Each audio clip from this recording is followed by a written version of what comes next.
I didn't know the house yet. That came later. The first thing it took from me was something small, a word.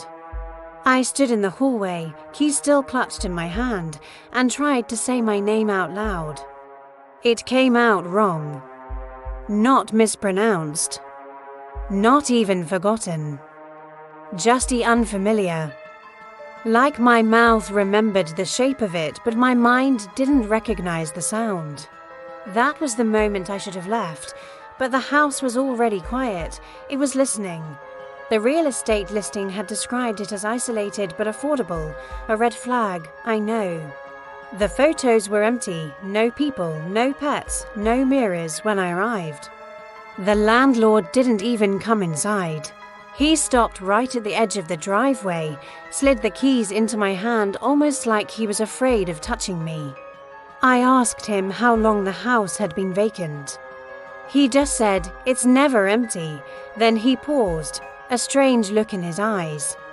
"It's just patient. Inside, the air smelled old. Not rotten, but preserved. Like a room sealed away too carefully for too long. The floors didn't creak when I walked. They waited. It was the strangest feeling. On the refrigerator, a typed note was taped to the door. No signature. It just had 3 rules. First, do not cover the basement light. Second, do not sleep in the west room. And third, do not remove the sheet from the hallway mirror. I laughed it off. People leave weird notes like that all the time when they don't want to explain mold or bad wiring, right? The first night, I slept terribly. Not because of noise, but because of the opposite. The silence. This house didn't settle or shift like old houses do. It held itself perfectly still, unnaturally so, right up until the moment I closed my eyes. And that's when I heard them. Footsteps, slow, measured. They would stop the instant I held my breath and start again the moment I exhaled. I tried to convince myself it was just pipes. Or old wood, or my own imagination running wild in a new place. But imagination doesn't match your pace. Those steps matched mine exactly, beat for beat. On the third day, I noticed something else. Something far more unsettling. The house didn't react to my movements. It reacted to my thoughts. When I wondered, just for a second, if I was truly alone, a floorboard upstairs answered with a single, deliberate creak. When a memory of my childhood bedroom flashed through my mind, the faint smell of old paint drifted down the hall. And when I thought about leaving, just grabbing my stuff and getting out, the front door lock clicked shut. That night, my curiosity got the better of me. I pulled the couch away from the living room wall, and that's when I saw it dot writing. Not written with a pen, but pressed into the plaster itself, like someone had carved the words with the memory of a hand. The scariest part, it was my handwriting, and the date beneath it was 5 years in the future. I scrambled for my phone, my hands shaking, and scrolled back through the photos I took when I first moved in. I found one of the living room. Same angle, same lighting, but there in the faint reflection of the sheet-covered mirror, someone was standing behind me, far too close, and that was the first time I truly realized the house wasn't just watching me, it was learning me, piece by piece. The rules weren't warnings. They were instructions. For it, the basement light needed to stay on so it could see its way up. The west room was where it rested, and the mirror. The mirror wasn't covered to protect me. It was covered to hide what was already on the other side. Now, the footsteps don't stop when I hold my breath. They get closer. The smell of old paint is constant. And my name, I can't remember what it was at all. The house has it now. It keeps it in the west room, behind the locked door, along with everything else it's taken. I'm just a collection of its thoughts now, another piece of the quiet. The front door is unlocked. I checked, but I can't remember why I would ever want to leave. This is my home. It's so patient. It's finally full. The basement light never turned off, even after I unscrewed the bulb with my bare hands, even after I shut off the breaker, and the house went completely silent. The glow stayed, dim, patient. Waiting on the 6th night. I tied my hair back and went downstairs. The steps were worn unevenly, not from age, but from repetition. Thousands of identical footsteps, memorizing the same careful descent, the same hesitation before the 3rd step.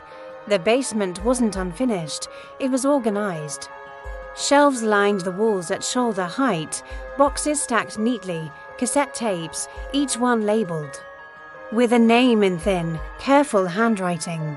Most were crossed out. Some were smudged, as if the ink had been rubbed away by trembling fingers. I found mine. No last name.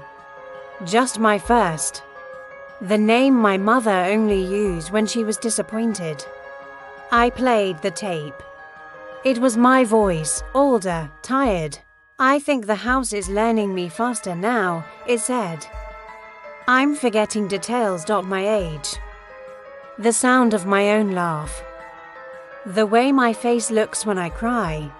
The recording stopped mid-sentence. Behind me, the basement door closed, not slammed, not rushed, but chosen. The house spoke then, not out loud. Inside my head, you fit better than the last one.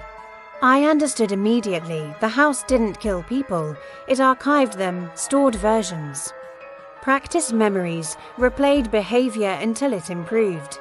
The west room opened by itself. Inside was my bedroom, not similar, not familiar, but exact. The curtains, the dresser scratch I never fixed, the nightgown folded the way I always forget to fold it. The bed was warm. I heard breathing, not beside me, above me, from inside the ceiling. My phone vibrated. The photos had changed again. Same rooms, same angles. But now I was standing wrong, smiling too late, blinking out of rhythm, like someone still learning how to wear me. I tried to leave. The front door opened easily. Outside, the world felt thin, like a stage set waiting to be replaced at the police station. They couldn't find my records, no birth certificate, no ID, no digital history. My phone unlocked with my face, but none of the photos were mine anymore. So I went back to the house. It welcomed me. Stay, it said, and be remembered. Leave, it continued, and be corrected. That's when I realized the truth. I wasn't the original. I was the copy that learned too much. I tried to scream. The sound stayed in my chest. The house began narrating again, using my voice, practicing. The walls pulsed softly like breathing skin. I felt memories leaving, small ones first, songs, faces, street names. The house kept the important parts, the useful parts. I found another tape, the first one ever recorded. A different voice, calm, resigned. This is how it works, it said. One stays. One leaves. The one that stays is remembered.